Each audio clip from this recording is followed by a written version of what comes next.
வாழைப்பழமும் use பண்ணி சூப்பரான snacks recipe செய்வது எப்படின்னு பார்க்க போகிறோம். ஈவினிங் டீ டைம் ஸ்நாக்ஸாக கூட எடுத்துக்கலாம். ரொம்பவே சுவையாக இருக்கும். இதோட டேஸ்ட்டும் ரொம்பவே டிஃப்ரெண்ட்டாக இருக்கும். இது செய்கிறது ரொம்பவே ஈஸி. பிக்னஸ் கூட சட்டுன்னு செஞ்சிடலாம். ரொம்ப கம்மியான இன்க்ரீடியன்ஸில் ரொம்ப டேஸ்ட்டான டிஃப்ரெண்ட்டான ஸ்நாக்ஸ் ரெசிபி செய்கிறது எப்படின்னு பார்க்க போகிறோம். வாங்க வீடியோக்குள்ளே போகலாம்.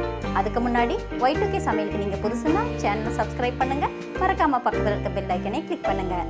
தேவையான பொருட்கள் டிஸ்கிரிப்ஷனில் கொடுத்துருக்கேன், பார்த்துக்கங்க.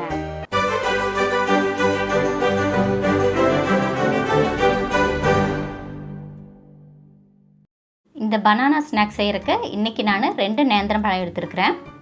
மற்ற வாழைப்பழத்தை யூஸ் பண்ணி இந்த ஸ்நாக்ஸ் செய்கிறத விட நேந்திரம் பழத்தில் செஞ்சால் இதோட டேஸ்ட்டு ரொம்பவே சூப்பராக இருக்கும். நேந்திரம் பழம் கிடைக்கலன்னா நீங்கள் வேறு பழம் இருந்தாலும் யூஸ் பண்ணிக்கலாம். 2 பழத்தை நல்லா பொடியாக கட் பண்ணி வச்சுக்கலாம். ஒரு பேனில் 1 டேபிள் ஸ்பூன் அளவுக்கு நெய் ஆட் பண்ணிக்கலாம். நெய் நல்லா சூடானதும் அதில் நம்ம கட் பண்ணி வச்சுக்க வாழைப்பழத்தை ஆட் பண்ணி நல்லா வதக்க ஆரம்பிச்சிடலாம். அடுப்பை மீடியம் ஃப்ளேம்லேயே வச்சு குக் பண்ணிக்கோங்க. வாழைப்பழம் நல்லா மசிகிற வரைக்கும் இதை நம்ம குக் பண்ணிகிட்டே இருக்க போகிறோம். நேந்திரம் பழம்ன்றனால அது கொஞ்சம் மசியறதுக்கு கொஞ்சம் லேட் ஆகும். 2 நிமிஷம் போல் வாழைப்பழத்தை நெய்யில் நல்லா வதக்கினதுக்கப்புறம் அது கூடவே 1/4 டீஸ்பூன் அளவுக்கு மஞ்சத்தூளை ஆட் பண்ணி நல்லா வதக்க ஆரம்பிச்சிடலாம். நம்ம செய்கிற ஸ்நாக்ஸோட கலருக்காகவும் வாசனைக்காகவும் தான் மஞ்சத்தூளை ஆட் பண்ணியிருக்கிறோம். வாழைப்பழத்தோடு சேர்ந்து மஞ்சளை நல்லா வதக்கும் போது அதோட வாசனை ரொம்பவே சூப்பராக இருக்கும். மஞ்சத்தூளை பழத்தோடு சேர்த்து நல்லா மிக்ஸ் பண்ணதுக்கப்புறம் அது கூடவே 1/4 கப் அளவுக்கு சர்க்கரை சேர்த்து நல்லா வதக்க ஆரம்பிச்சிடலாம். நேந்திரம் பழம் கொஞ்சம் புளிப்பாக இருக்கும், அதனால் எனக்கு சர்க்கரை அளவாக ஆட் பண்ணியிருக்கிறேன். உங்களுக்கு சர்க்கரை கொஞ்சம் தூக்கலாக வேணும்னா இன்னும் ஒரு 2 டேபிள் ஸ்பூன் அளவுக்கு நீங்கள் சர்க்கரை சேர்த்து வதக்கிக்கலாம்.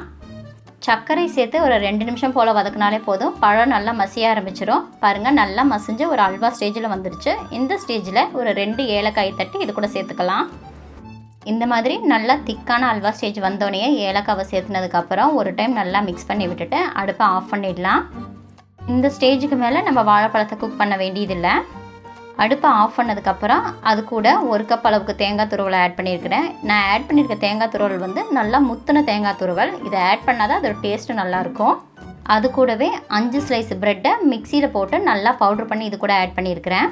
ப்ரெட்டோட சைடெல்லாம் கட் பண்ணிவிட்டு சென்டரில் இருக்க ஒயிட் பீஸை மட்டும் நீங்கள் ஆட் பண்ணி நல்லா பவுட்ரு பண்ணிக்கோங்க. இது 2ஐயும் ஆட் பண்ணி மிக்ஸ் பண்ணும்போது அடுப்பு ஆஃபில் தான் இருக்குதான்னு கன்ஃபார்ம் பண்ணிக்கோங்க. ஸ்நாக்ஸுக்கு தேவையான மிக்சர் ரெடி ஆகிடுச்சு.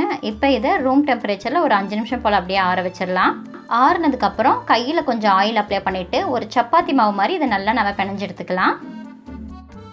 எந்த அளவுக்கு ப்ரெஷர் கொடுத்து இதை நம்ம பிசைய முடியுமோ அந்த அளவுக்கு ப்ரெஷர் கொடுத்துக்கலாம். அப்போ தான் நம்ம செய்கிற ஸ்நாக்ஸ் வந்து நல்லா சாஃப்டாக இருக்கும்.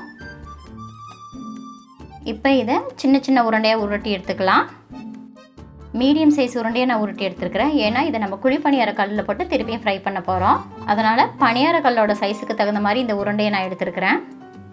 இந்த ஸ்நாக்ஸை இப்படியே கூட சாப்பிட்லாம். ஆனால் இதை நம்ம ஃப்ரை பண்ணி சாப்பிடும்போது மேலே கிறிஸ்பியாக உள்ள சாஃப்டாக ரொம்பவே டேஸ்ட் டிஃப்ரெண்ட்டாகவும் சூப்பராகவும் இருக்கும். ஒரு குழி பணியார கல்லில் தேவையான அளவு தேங்காய் எண்ணெய் ஊற்றி இதை நம்ம ஃப்ரை பண்ண போகிறோம். தேங்காய் எண்ணெயில் இது ஃப்ரை பண்ணும்போது வாழைப்பழத்தோட வாசனையும் தேங்காய் எண்ணெயோட வாசனையும் சேர்ந்து இதை நம்ம செய்யும்போது வீடே மணக்கும். அந்த அளவுக்கு இது சூப்பராக இருக்கும். அடுப்பை மீடியம் ஃப்ளேமில் வச்சு இந்த ஸ்நாக்ஸோட எல்லா சைடும் கோல்டன் ப்ரௌன் ஆகிற வரைக்கும் இதை ஃப்ரை பண்ணி எடுத்துக்கலாம்.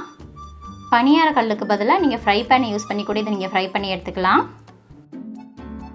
எல்லா சைடும் கோல்டன் ப்ரௌன் ஆகிற வரைக்கும் இதை நல்லா திருப்பி போட்டு ஃப்ரை பண்ணிக்கிங்க. இந்த ஸ்நாக்ஸில் நம்ம ப்ரிசர்வேட்டிவ்ஸ் எதுவுமே சேர்க்காதனால உடம்புக்கு ரொம்பவே ஹெல்த்தியானது.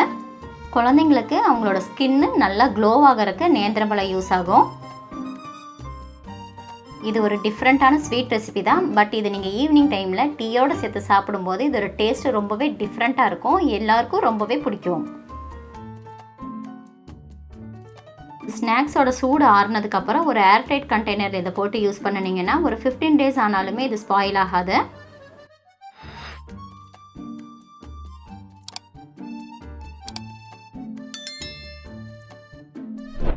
கலர்ஃபுல்லான மேலே கிறிஸ்பியாக உள்ள சாஃப்டான சூப்பரான ஸ்நாக்ஸ் ரெசிபியை நீங்களும் ட்ரை பண்ணி பாருங்கள். என்ன ஃப்ரெண்ட்ஸ், டிஃப்ரெண்ட்டான ஈவினிங் ஸ்நாக்ஸ் செய்யுது எப்படின்னு பார்த்தீங்களா? இந்த ரெசிபி உங்களுக்கு பிடிச்சிருந்துச்சுன்னா லைக், ஷேர், கமெண்ட் பண்ணுங்கள். Y2K சமையலுக்கு நீங்கள் புதுசுன்னா சேனலை சப்ஸ்கிரைப் பண்ணுங்கள். மறக்காமல் பக்கத்தில் இருக்க பெல் ஐக்கானை கிளிக் பண்ணுங்கள். மறுபடியும் இன்னொரு ரெசிபியில் பார்க்கலாம். அது வரைக்கும் பாய்.